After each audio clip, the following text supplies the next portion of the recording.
Pemirsa, seperti halnya harga beras, hasil pertanian lain yang dijual di sejumlah pasar tradisional di Kabupaten Tabanan saat ini ikut merangkak naik. Terbaru, harga cabai rawit merah melonjak menyentuh Rp60.000 hingga Rp65.000 per kilogram di pasaran. Harga ini naik dari posisi Rp35.000 per kilogram pada perdagangan akhir September lalu.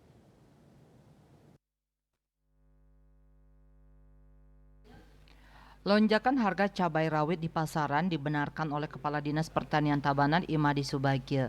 Diterangkannya peningkatan tersebut sudah terjadi di tingkat petani sehingga memberi keuntungan lebih bagi petani cabai rawit di Tabanan di tengah dampak kemarau panjang. Subagio menjelaskan sebelumnya harga cabai rawit sempat turun namun sekarang naik kembali. Hal yang sama juga terjadi pada bawang merah di tingkat petani.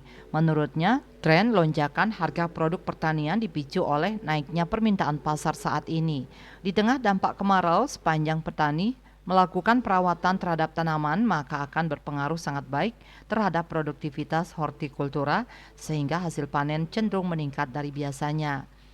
Kabid Horti Dinas Pertanian Tabanan Nyoman Swadiaya menambahkan, setelah sempat anjlok hingga menyentuh harga Rp20 hingga Rp25.000 per kilogram, kini harga cabai rawit di tingkat petani naik ke posisi Rp50.000 per kilogram. Lonjakan harga tentu sangat menguntungkan petani.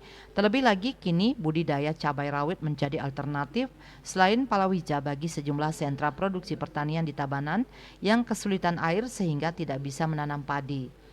Di tengah dampak kemarau saat ini, tanaman cabai rawit cukup banyak dibudidayakan di daerah Tabanan, di antaranya di Kecamatan Baturiti yang merupakan sentra penanaman terbesar di Tabanan. Selanjutnya banyak dikembangkan di Kecamatan Penebel. Produksi petani cabai rawit Tabanan tidak hanya diserap di tingkat lokal, beberapa dikirim ke daerah lain yang mengalami kekurangan produksi. Manik Bisnis Bali melaporkan.